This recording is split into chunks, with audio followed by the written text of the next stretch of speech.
കുറെ ആൾക്കാർ ചോദിക്കുന്നുണ്ട് ഈ റഷ്യയിൽ വന്നിട്ട് പെട്ടുപോയ ആൾക്കാർ ഓരെങ്ങനെയാ ഓലൊക്കെ വരുന്നത് പറഞ്ഞാൽ ഏത് വിസയിലാന്ന് നമുക്കറിയില്ല. അതായത് ഒരു വരുന്നത് ചിലപ്പോൾ ഈ വിസയിലാവും, ബിസിനസ് വിസയിലാവും, ടൂറിസ്റ്റ് വിസയിലാവും. ഇതിലൊന്നും വന്നവർ കൺവേർട്ടിങ് നടക്കില്ല. അപ്പോൾ വർക്കിനെ വരുന്നുണ്ടെങ്കിൽ നമ്മൾ മസ്റ്റ് ആയിട്ട് വർക്ക് വിസയിൽ മാത്രം വരിക. ടൂറിസ്റ്റ് ആണെന്നുണ്ടെങ്കിൽ നമ്മൾ ടൂറിസ്റ്റ് കാണാൻ വേണ്ടിയിട്ട് വരിക. വരുന്നുണ്ട്. ഈ ഏജൻസി പറഞ്ഞിട്ട് മനസ്സിലാക്കി കൊടുക്കുകയാണ്. ഏജൻസി പറയും ഇവിടെ അങ്ങനെയാണ് ഇവിടെ എങ്ങനെയാണെന്നൊക്കെ. ഒരാത് വിശ്വസിച്ചിട്ടാണ് വരുന്നത്. അല്ല നേരെ മറിച്ചിട്ട് വലിയൊരു പ്ലാറ്റ്ഫോം കൊടുക്കണം. അതായത് ടി വിയിലൊക്കെ വരുന്ന വാർത്ത. പിന്നെ ഇവിടെ വന്നിട്ട് കുറേ ആൾക്കാർ അസോസിയേഷൻ്റെ പേര് കുത്തിയിട്ട് യാതൊരു കാര്യമില്ല, എംബസിയിൽ പറഞ്ഞിട്ട് യാതൊരു കാര്യമില്ല. കുറേ ആൾക്കാർ ഇത് പറഞ്ഞിട്ട് ഇപ്പോഴും വരുന്നുണ്ട്. കേരള പറഞ്ഞിട്ട് ഇപ്പോഴും ആൾക്കാർ ഏജൻസിയുടെ വാങ്ങിയിട്ട് വരുന്ന ആൾക്കാർ ഇഷ്ടം പോലെ ഉണ്ട്. ഒരു 100-ൽ 99% ഫേക്ക് ഏജൻസിയാണ്. അപ്പോൾ റഹീമേ, എല്ലാവരും ചോദിക്കുന്നുണ്ട് ഈ റഷ്യയിൽ ഏറ്റവും കൂടുതൽ അൺസ്കിൽ ജോബാണോ അതോ സ്കിൽ ജോബാണോ? അതിനെ പറ്റിയിട്ട് എനിക്ക് എന്താ പറയാം? ഇവിടെ ഏറ്റവും കൂടുതൽ വരുന്നത് എൻ്റെ അഭിപ്രായത്തിൽ അൺസ്കിൽഡ് ജോബാണ്. ഈ സ്കിൽഡ് ജോബിന് അത്രയും ടൈപ്പാണ് പറഞ്ഞിട്ടുണ്ട്. അതിവിടെ കമ്മിയാണ്. അതായത് ഈ നാട്ടിൽ നിന്ന് സ്കിൽഡ് ജോബ് ഞാൻ എടുത്തിട്ട് ഇവിടെ പെട്ടിരിക്കുന്ന ആൾക്കാർ ഇഷ്ടം പോലെ കാണുന്നതാണ്. അപ്പോൾ അതാണല്ലേ ഏറ്റവും കൂടുതൽ അൺസ്കിൽഡ് ജോബിലാണ് ഏറ്റവും കൂടുതൽ ആൾക്കാർ വരുന്നു ഇവിടെ വർക്ക് ചെയ്യുന്നത്. പക്ഷേ ഈ അൺസ്കിൽഡായിട്ട് ഏജൻസി പറയുന്ന പ്രോപ്പർ ആയിട്ടുള്ള കാര്യങ്ങളൊന്നും സെറ്റല്ല. അതായത് എമൗണ്ട്, സാലറി ഇതൊന്നും പ്രോപ്പറായിട്ട് അവർ കിട്ടുന്നില്ല. പിക്ക് ചെയ്യാൻ പോലും ആൾക്കാരുണ്ടാവില്ല എയർപോർട്ടിൽ. ഈ റഷ്യ എന്നൊരു വലിയൊരു രാജ്യത്ത് ആകാണ്ട് കൂടുതൽ നമ്മൾ മൊത്തത്തിൽ ആരും അറിയില്ല, ലാംഗ്വേജും അറിയില്ല. ഇംഗ്ലീഷ് അറിഞ്ഞിട്ട് വന്നിട്ടൊരു കാര്യമല്ല. ഏറ്റവും നല്ല എന്താ സ്റ്റുഡൻ്റ് ആയിട്ട് വരികയാണെന്നുണ്ടെങ്കിൽ സ്റ്റുഡൻ്റ് ആയിട്ട് നമുക്ക് ലാംഗ്വേജ് മനസ്സിലാക്കാൻ പറ്റും. പിന്നെ നമുക്ക് ഭാവിയിൽ ഒരു വർക്കിന് കയറണമെന്നുണ്ടെങ്കിൽ നമുക്ക് ചെയ്യാൻ പറ്റും. എഴുതും ചെയ്യാം, പറയും ചെയ്യാം.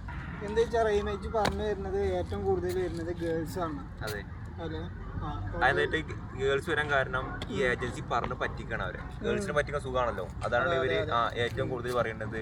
ഇവിടെ ലാംഗ്വേജ് യൂസേജ് വന്നാൽ നമുക്ക് വർക്ക് ചെയ്യാൻ പറ്റും, അത് പറ്റും ഇത് പറ്റുമെന്ന്. ഏജൻസി എന്താണോ പറയുന്നത് അത് കണ്ണും പൂട്ടി വിശ്വസിച്ചിട്ട് വരികയാണ്. ഇവിടെ വന്ന് അങ്ങനത്തെ ഒരു ഓപ്ഷൻ ഇല്ല. അതായത് നമുക്ക് സ്റ്റുഡൻ്റ് ആയിട്ട് വരികയാണെന്നുണ്ടെങ്കിൽ ഏതെങ്കിലും കോഴ്സ് എടുത്ത് വരികയാണെന്നുണ്ടെങ്കിൽ പാർട്ട് ടൈം ആയിട്ട് ചെയ്യാം. അതായത് BBA അങ്ങനെ എന്തെങ്കിലുമൊക്കെ എടുത്തിട്ട് കോഴ്സായി വന്ന പാർട്ട് ടൈം ആയിട്ട് ചെയ്യാം. യൂണിവേഴ്സിറ്റിയിൽ പറ്റും, അങ്ങനെ ചെയ്യാം. യൂണിവേഴ്സിറ്റിയിൽ ലെറ്റർ തരും. ആ ലെറ്റർ വെച്ച് നമുക്ക് വർക്ക് ചെയ്യാൻ പറ്റും പാർട്ട് ടൈം ആയിട്ട്.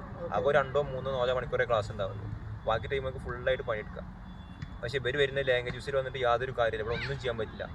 ലാംഗ്വേജ് വിസയ്ക്ക് വരുന്ന ആൾക്കാർ നല്ല എമൗണ്ട് കൊടുത്തിട്ടാണ് വരുന്നത്. അതെ, അത്ര ഏകദേശം ലാംഗ്വേജ് വിസയ്ക്ക് ഏകദേശം ഒരു 2 ലക്ഷം അത്ര വരുന്നു. 2 ലക്ഷം രൂപ അത്ര വരുന്നുള്ളൂ. പക്ഷെ ഇവിടെ 4-5 കൊടുത്ത ആൾക്കാർ ഡെയിലി മെസ്സേജ് അയക്കുന്നുണ്ട്. പക്ഷെ ഇതൊന്നും അറിയാണ്ട് വരുന്ന ആൾക്കാർ ഇവിടെ എന്ത് ചെയ്യാൻ പറ്റുമോ, എത്ര വന്നാൽ ഈ സാലറി കിട്ടുമോ ആ സാലറി കിട്ടുമോ എന്നൊക്കെ ഇതൊക്കെ കണ്ണും പൂട്ടി വിശ്വസിച്ച് വരികയാണ്. ഓരോ ഏജൻസിക്ക് വാങ്ങേണ്ട പൈസ ആയിട്ട് നമ്മൾ അന്തം പൊട്ടി. ചെലവ് വരുന്ന 6 ലക്ഷം പോലും ഇതൊന്നും അറിയാണ്ട് വരുന്നത്. അല്ലെങ്കിൽ അറ്റ്ലീസ്റ്റ് റഷ്യക്ക് കയറി വരുന്ന കുറച്ച് ആൾക്കാർ ചോദിക്കുക സംഭവം എങ്ങനെയെന്നൊക്കെ. ബന്ധമല്ല. ആ GCC ആ ഒരു ടേണാണ് മനസ്സിലാക്കണം. അതായത് GCC വിസിറ്റിംഗിന് പോയാൽ നമുക്ക് വിസ കൺവേർട്ട് ചെയ്യാൻ പറ്റും, നേരെ വർക്ക് ചെയ്യാൻ പറ്റും.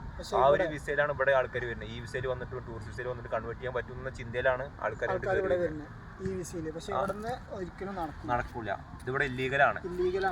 ഇതൊക്കെ അറിഞ്ഞ് കയറുന്ന ആൾക്കാരുണ്ട്. പിന്നെ അവരോട് പറഞ്ഞിട്ട് കാര്യമില്ല. ഇപ്പൊ ഗൾഫിലൊക്കെ എന്നുണ്ടെങ്കിൽ നമുക്ക് കുറച്ച് മലയാളീസിനും കാണാൻ പറ്റും. ഇവിടെ വന്നാൽ ഒന്നും പറ്റൂല. ഒരാൾ ഹെൽപ്പ് ചെയ്യാനും ഉണ്ടാവില്ല. ഒക്കെ അവനാന്റെ കാര്യം നോക്കി പോകുന്ന ആൾക്കാരാണ്. അതാണ് മെയിൻ പ്രശ്നം. മാക്സിമം നിങ്ങൾ ശ്രദ്ധിക്കുക. അല്ലെങ്കിൽ റഷ്യനെ പറ്റിയിട്ട് യൂട്യൂബിൽ കുറെ ആൾക്കാർ ചെയ്ത വീഡിയോ ഉണ്ടാവും. അതൊക്കെ ജസ്റ്റ് കാണുക. മാക്സിമം ഷെയർ ചെയ്യുക അങ്ങനത്തെ വീഡിയോസ് ഒക്കെ. പിന്നെ വർക്ക് വിസന്റെ കാര്യം പറയുകയാണെങ്കിൽ പ്രോപ്പർ ആയിട്ടുള്ള വർക്ക് വിസ എല്ലാ പേപ്പറും കാര്യങ്ങളും എല്ലാതും ഇല്ലേ നോക്കിയിട്ട് വരിക. ഇപ്പൊ ഞാൻ നമ്മൾ വീണ്ടും പറയണം, പുറത്തേക്ക് ഇറങ്ങുമ്പോൾ എപ്പോഴും ഡോക്യുമെന്റ് കയ്യിൽ വെക്കണം, പാസ്പോർട്ട് കയ്യിൽ വെക്കണം, എന്തൊക്കെ പേപ്പർ ഉണ്ട് അതൊക്കെ കയ്യിൽ വെക്കണം. പ്രത്യേകിച്ച് പോലീസ് പിടിക്കും, നല്ല ഫൈൻ വിട്ടുതരും. അപ്പോൾ വീഡിയോ ലെങ്ത് ഉണ്ടാവുകൊണ്ട് നമ്മളിതിന്റെ ഫുൾ ആയിട്ടൊരു വീഡിയോ യൂട്യൂബിൽ ഇടുന്നതായിരിക്കും. എല്ലാവരും മസ്റ്റ് ആയിട്ട് വാച്ച് ചെയ്യണം. നമ്മളെ പേജ് ഫോളോ ചെയ്യാൻ മറക്കണ്ട, ചാനൽ സബ്സ്ക്രൈബ് ചെയ്യാൻ മറക്കണ്ട. പക്ക